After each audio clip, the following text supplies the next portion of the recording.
Good evening, a warm welcome from Warsaw, Poland. I'm Anna Kalczyńska and you're watching World News Tonight.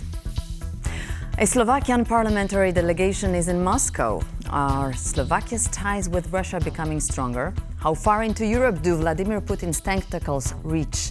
Make sure to stay with us until the end of the program for an analysis of where in Europe Russian alliances are getting stronger.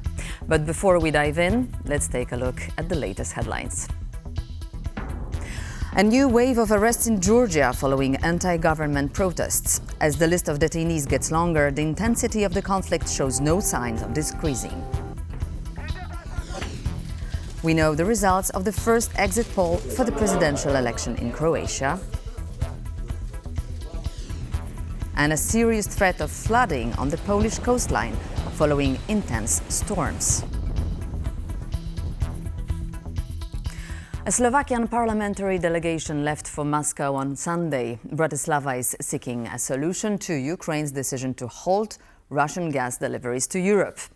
The visit is a follow-up to Prime Minister Robert Fico's talks with Vladimir Putin in December. Talks which drew widespread criticism from many EU counterparts and Slovakian opposition parties alike. This development also feeds into wider concerns over Russian President Vladimir Putin's ties with European leaders. Zuzanna Jurek reports. A delegation of Slovakian representatives headed by two deputy speakers of the parliament, Andrej Danko and Tibor Gaspar, departed for Moscow on Sunday morning. The visit did not, however, proceed without criticism from European leaders. I just found out that Poland won't allow us to fly directly, so we'll be flying through Germany. I don't understand Poland's attitude towards this, but in any case, I take it as a reality. On the streets of Bratislava, citizens have been vocal in their opposition to the perceived pro-Russian policies of Prime Minister Fico's government. I don't agree with what's happening in Slovakia. We belong to the European Union. We're in the European Union. We're in NATO. And what Fico did is actually treason. Protests erupted after Prime Minister Fico's meeting with President Putin back in December. Kiev's decision to end its transit agreement with Moscow caused great uncertainty about the future flow of Russian gas to Europe. I spoke to Putin about a contract between us and Gazprom, which says that they have to somehow deliver the gas to us. Fico now seems increasingly emboldened in his pro-Russian stance. We can stop all humanitarian aid, even the one that was recently approved by the government of the Slovakian Republic. The move was received with great apprehension from European experts and observers. I really think it's lamentable and kind of dismantles this European solidarity and unity. Such experts have long warned that European dependency on Russian resources undermines the continent's security goals. And unsurprisingly, the Kremlin uses this very effectively as part of its foreign policy toolbox. And by doing this, it's able to shape, again, very effectively, geopolitical developments, especially in its immediate eastern neighbourhood. And Prime Minister Fico is not the only Putin ally in the EU. Viktor Orban's Hungary is a known dissenter of sanctions leveraged by Western partners against the Kremlin. We will be in close consultation with our regional partners, thus protecting the Hungarian people and the people of Central Europe from the American sanctions. But there are also signs that support amongst Russia's friends is wavering.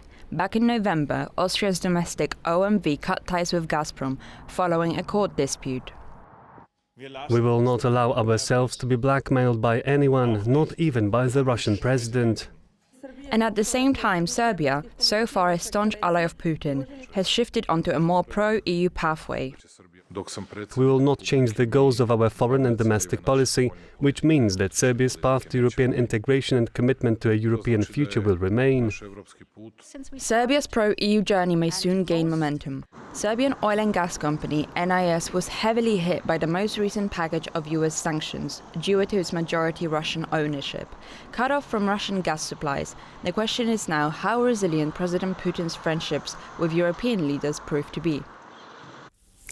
Since Moldova no longer receives gas from Russia and electricity from its breakaway region of Transnistria, the country is now struggling to diversify its energy supply. However, the new sources are not as cost-effective as discounted gas from Moscow, which might shake the country's political scene. Our correspondent Paweł Trzaskowski is on site in Kisno. Hello, Paweł. What more can you tell us? Well, today is the last day of holiday season in Moldova, and if you look behind me, you will see that there is certainly no electricity shortage, at least in the country's capital. And this is because Moldova managed to diversify its energy mix and now is mostly buying energy from neighboring Romania and Ukraine. But this freeing itself from Russian energy dependence comes at a cost. Some sources indicate that electricity bills of individual users could have risen by as much as 200% over the last 2 years. And these numbers can matter politically because the country is heading for general elections this year.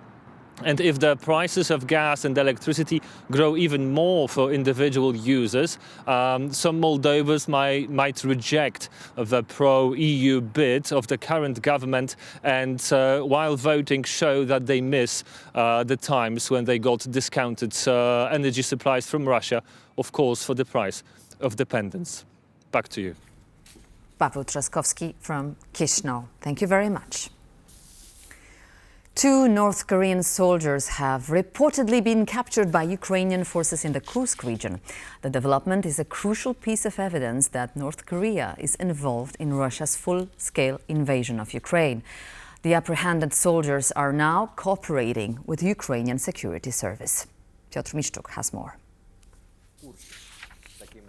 The 2 Korean soldiers have been wounded, but they might feel lucky to be alive.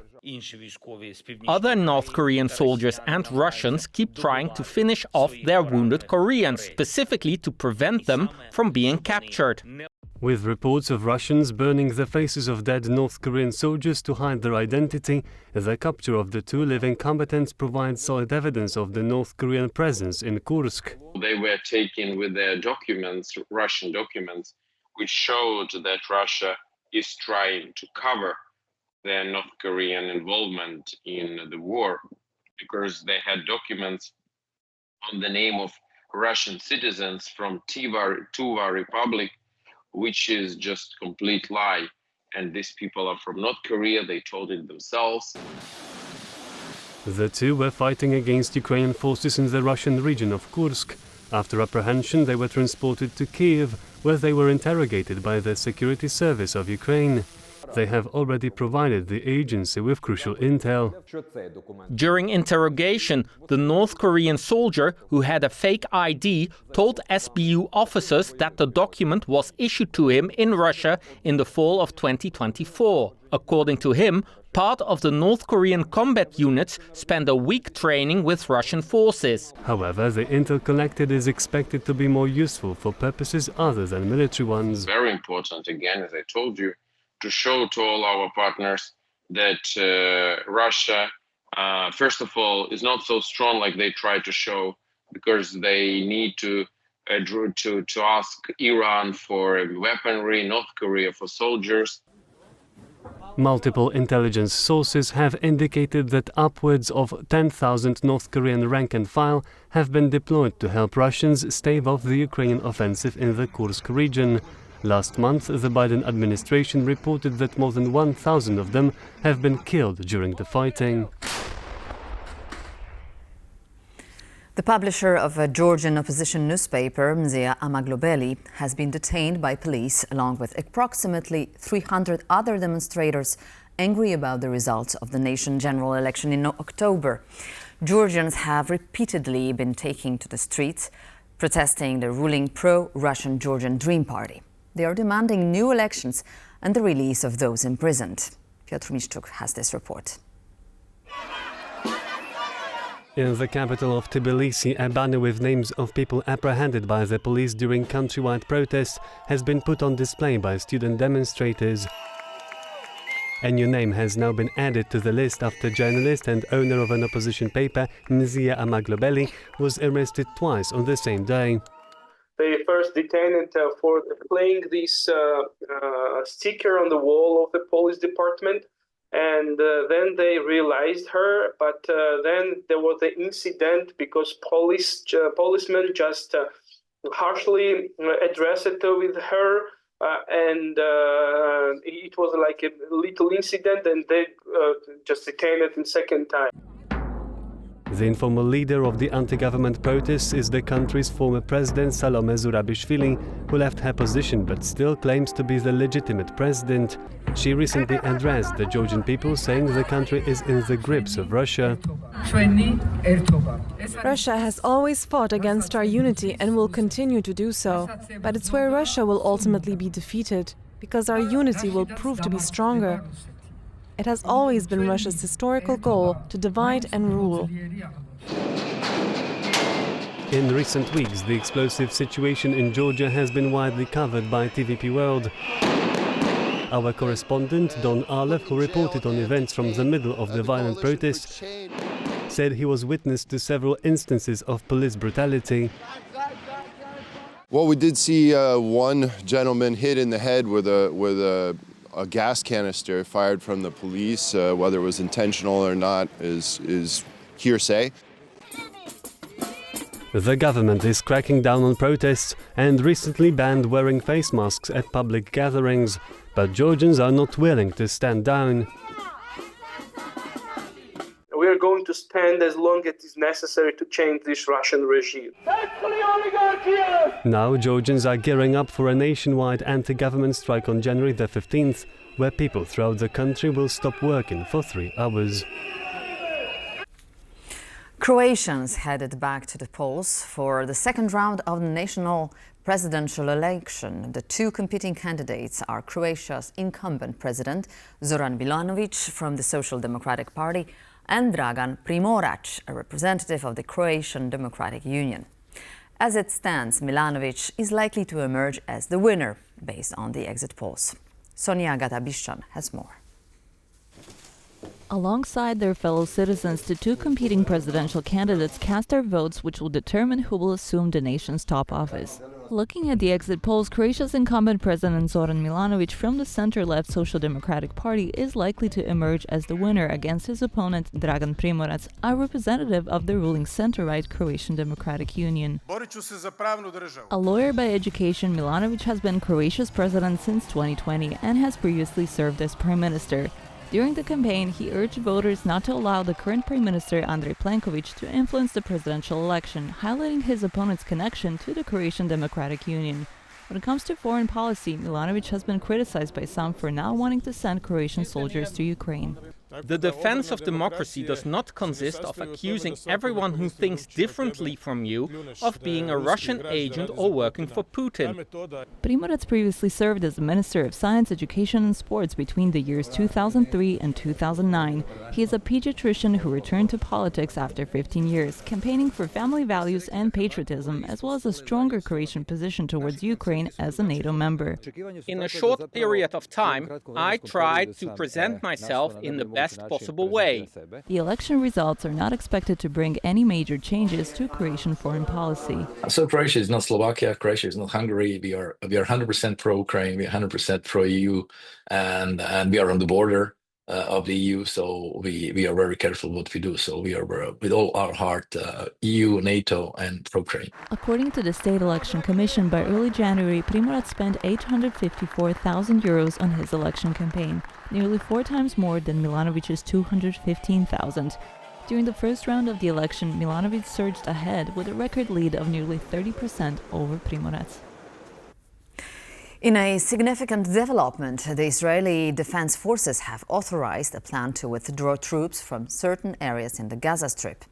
The move coincides with progress in hostage negotiations. Our correspondent in Tel Aviv, Diana Skaya, has this next report. Israel has approved plans to withdraw troops from the Gaza Strip following progress in prisoner exchange negotiations with Hamas in Qatar. This according to a Haaretz published news report. Now, in a new decision, Israel has reportedly authorized several strategies for the rapid removal of IDF soldiers from Gaza in light of these advancements in hostage talks. Now, one of the options that is being considered includes withdrawing IDF forces via the Netzarim corridor. It's a route that divides Gaza into two sections. Now, despite having established a significant presence there, infrastructure and positions in the area, the Israeli military said that it is prepared to evacuate troops and implement any agreements reached between the Israel and Hamas, including a rapid withdrawal from Gaza. Now, it's yet to be seen, of course, if this will actually go through. Understandably, we also know that incoming U.S. President Donald Trump has said that if a deal is not reached by the 20th of January, the day he takes office, then all hell will break loose in the Middle East. So we're definitely seeing here a swift move coming from both Israel and Hamas, and now Qatari media is also reporting that everything is signed on a document, but now the ball is in Prime Minister Benjamin Netanyahu's court and really remains on him to make that final decision. Diana Sky for TVP World in Tel Aviv. As snow blankets Poland from the north to the south, its areas close to the Baltic Sea are being rocked by intense storms. Strong winds are currently wreaking havoc on western Pomerania. Coastal regions are experiencing flooding as the water in the Baltic Sea moves inland. Aisha Abashi has more. Poland's north is experiencing a challenging weekend as the threat of flooding and other extreme weather conditions keep the local authorities on edge. The crisis team was established due to the challenging situation, including the potential need to evacuate some residents from Abraham Street or secure the property to prevent flooding. Residents and emergency services are now laying sandbags in locations where the water from the Baltic Sea is spilling over. Meanwhile, the mayor of Elbląg, Michał Misan, has introduced a state of flood alert in his city. Water is pouring onto residential properties and posing a threat to the buildings. In marinas, the water has flooded nearby parking lots. Fortunately, experts have been quick to calm the nerves of those worried.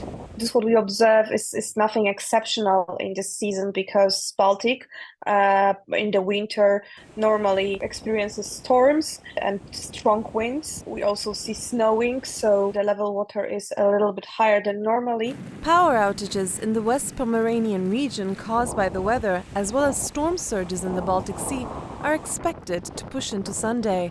High winds are, however, expected to change direction by Monday.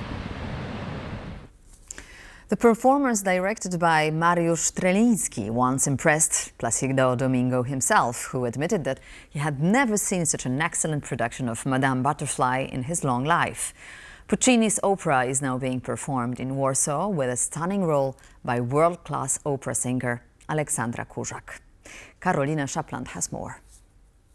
This year marks the 25th anniversary of the legendary staging of Madame Butterfly, an opera by Giacomo Puccini, here in Warsaw's National Opera. The show was dreamt by a legendary duo, Mariusz Strelinski, the director, and Boris Kudliczka, the stage designer. It's very different, it's muted, it's full of Japanese spiritualism. Let's take a look.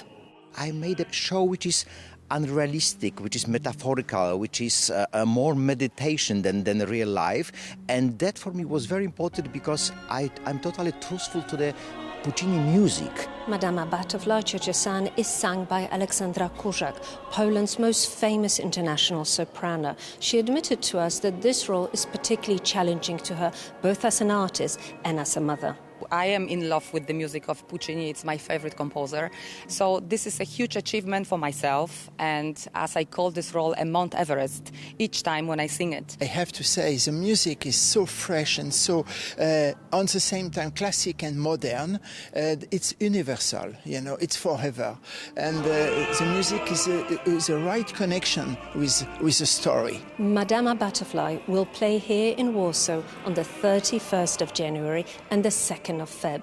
Simply, it's an opera that cannot be missed. I'm Karolina Szapland for TVP World.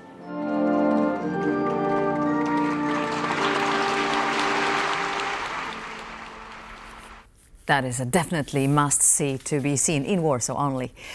And now we're coming back to our main topic. The Deputy Speaker of Slovakian Parliament, Andrej Danko, arrived in Moscow today as Bratislava seeks a solution to Ukraine's decision to halt Russian gas deliveries to Europe.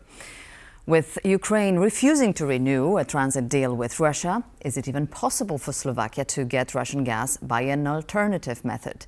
And how eager is Moscow to make the effort for its Eastern European friends? To discuss this issue, we're joined now by Vladimir Milov, a former Russian deputy energy minister and a former advisor to the deceased Russian opposition leader Alexei Navalny. Good evening, sir. Good evening. Thanks for having me. Pleasure is ours.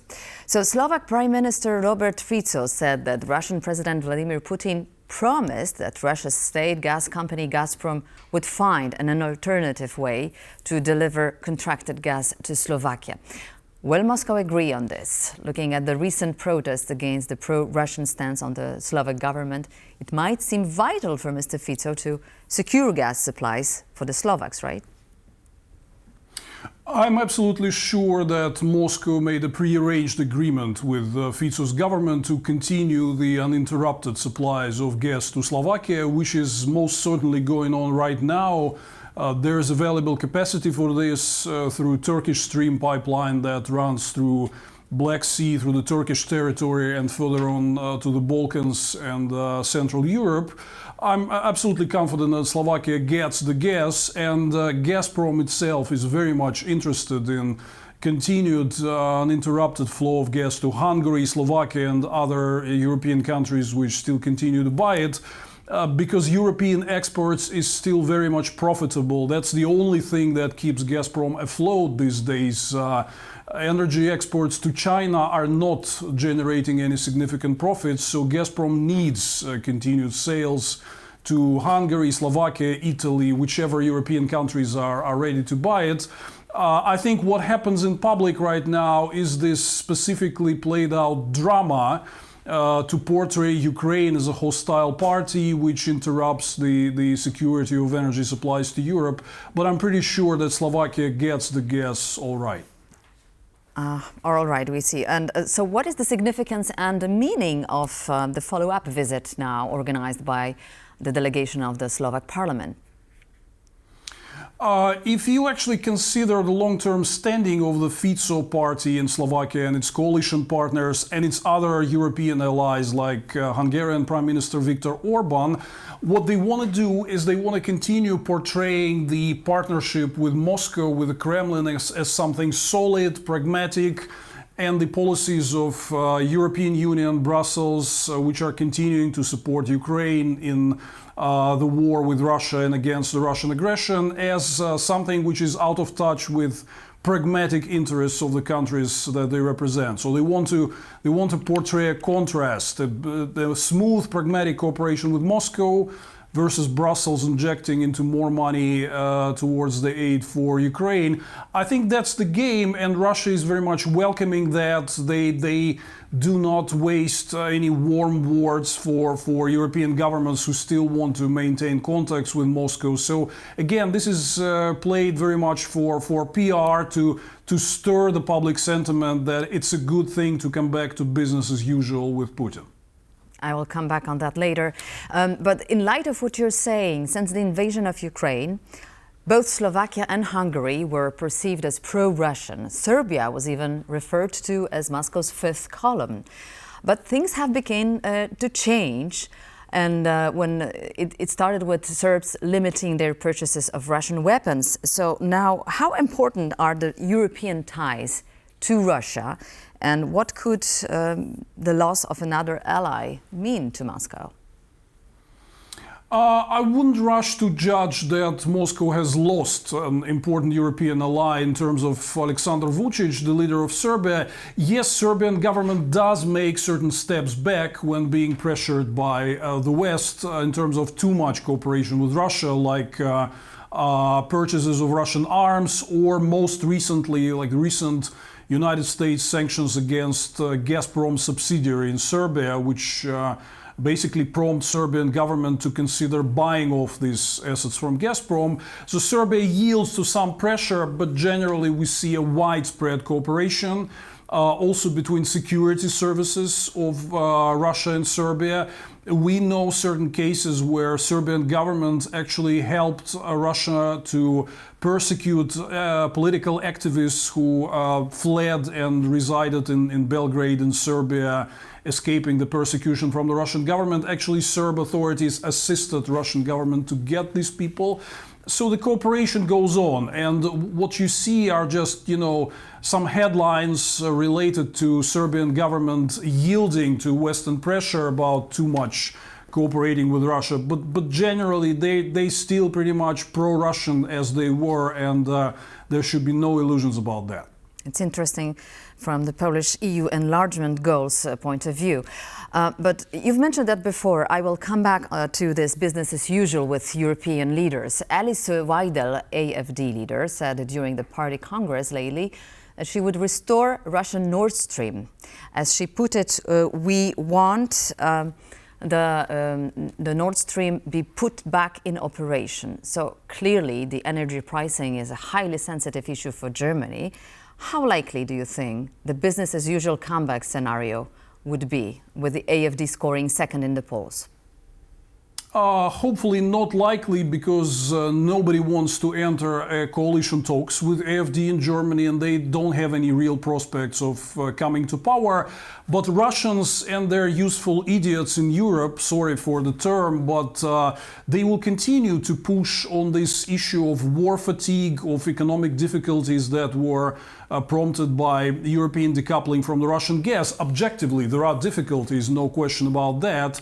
So Putin's propaganda will again waste no time in pushing these buttons and saying, listen, we can come back to, you just have to surrender Ukraine, you just have to surrender the idea of defending democracy and rules-based international order, but you'll get cheap gas in return. So Putin's propaganda will tirelessly exploit this war fatigue and fatigue with economic difficulties in all the European Union member states where we see elections and difficult political process. It's not just about AfD. You see same propaganda lines in every EU member state. Russians are always supporting this notion that you just need to turn the page, forget about Ukraine, and you get cheap gas. We see many pro-Putin forces across Europe basically picking up this propaganda line. Okay, so what tools do the Russians use to implement their propaganda in the countries considered hostile to their line of policy? The smart thing about what Russians are doing is that they often do not interfere directly. They actually capitalize on some fractures and problems that does exist in the politics of democratic countries, and there are many issues like economic difficulties also caused by decoupling from Russian energy and increased military spending and aid to Ukraine.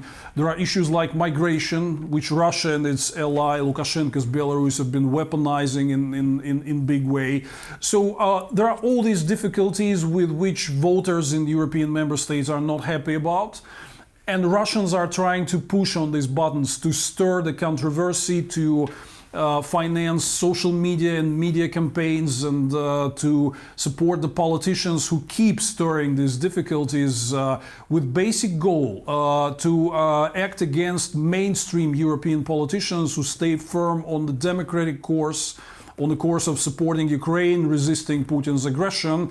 So Russia wants to use all these cracks, difficulties to support the forces that go against the mainstream, and for normalizing Russia, normalizing Putin's dictatorship, normalizing aggression, again, for the sake of returning to Russian cheap gas. Basically, that's the key point, exploiting the difficulties to creating some space to stir the political developments against the mainstream pro-Ukrainian democratic forces.